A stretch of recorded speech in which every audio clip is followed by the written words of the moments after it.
శాంతి భద్రతల పరిరక్షణే తమ మొదటి ప్రాధాన్యమని డిప్యూటీ సీఎం భట్టి విక్రమార్క స్పష్టం చేశారు. బాధితుల గల శాసనసభ్యులు బజార్న పడి రచ్చ చేయడం బాధ కలిగించిందన్నారు. ఉమ్మడి కరీంనగర్ జిల్లా పర్యటన సందర్భంగా ఎమ్మెల్యే పాడి కౌశిక్ రెడ్డి అరకెపుడి గాంధీ వ్యవహారంపై స్పందించారు. స్వేచ్ఛ మితిమీరితే ఏం చేయాలి తమకు తెలుసని ఘాటుగా స్పందించారు. భాజపా ఉనికి కోసం రాజకీయ డ్రామాలు ఆడుతుందని దుయ్యబట్టారు.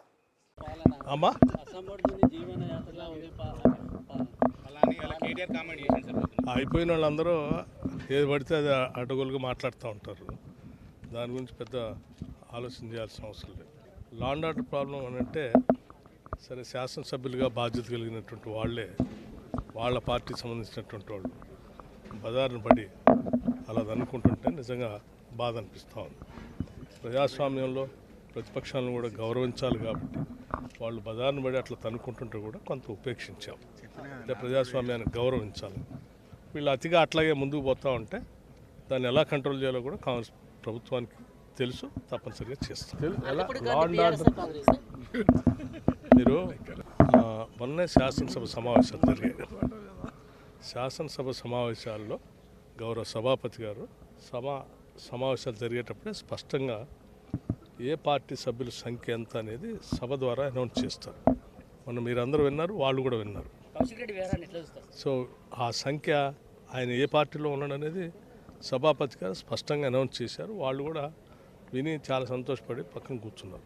ఇవాళ మా పార్టీ కాదని అంటే ఎట్లా వాళ్ళకి ఇంకా ఏదో ప్రజాస్వామ్యాన్ని కూని చేస్తూ ఉన్నారు. మా పార్టీకి ఉన్న ఇంకోటి ఆయన మీ పార్టీ అనేది మీరు చెప్తూనే ఉంటారు. సభాపతి గారు కూడా అనౌన్స్ చేస్తారు. ఇంకా దాంట్లో గందరగోళం లేదు. మీలాగా అసలు ప్రతిపక్షానికి కూడా ఇవ్వకుండా ఆనాడు సిఎల్పి లీడర్గా నేనే ఉన్నాను. ఎల్ఓపి స్థానం లేకుండా చేశారు, కుర్చీ లేకుండా చేశారు. నా స్థానాన్ని ఇంకోళ్ళకి ఇచ్చారు.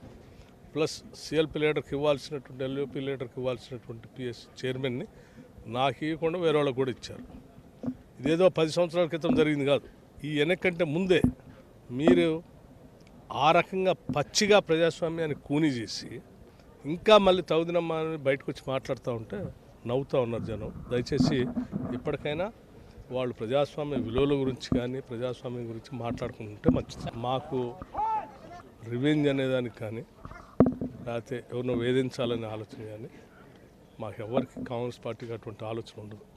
కాంగ్రెస్ పార్టీ ఎప్పుడు కూడా ప్రజాస్వామ్యం మనుగడ ఉండాలి, ప్రభుత్వాలు ఉండాలి, ప్రతిపక్షాలు కూడా ఉండాలని కోరుకుంటారు. అందుకే చాలా సందర్భాల్లో సభలోకి ప్రతిపక్ష నాయకుడు రాకపోతే కూడా గౌరవంగా మేమే వస్తే బాగుంటుంది, వారు వచ్చి ఆలోచన చెప్తే బాగుంటుంది అని కూడా చెప్పాము. వారిలాగా మీరు వస్తే మేము మైక్ కట్ చేస్తామని చెప్పలేము. దయచేసి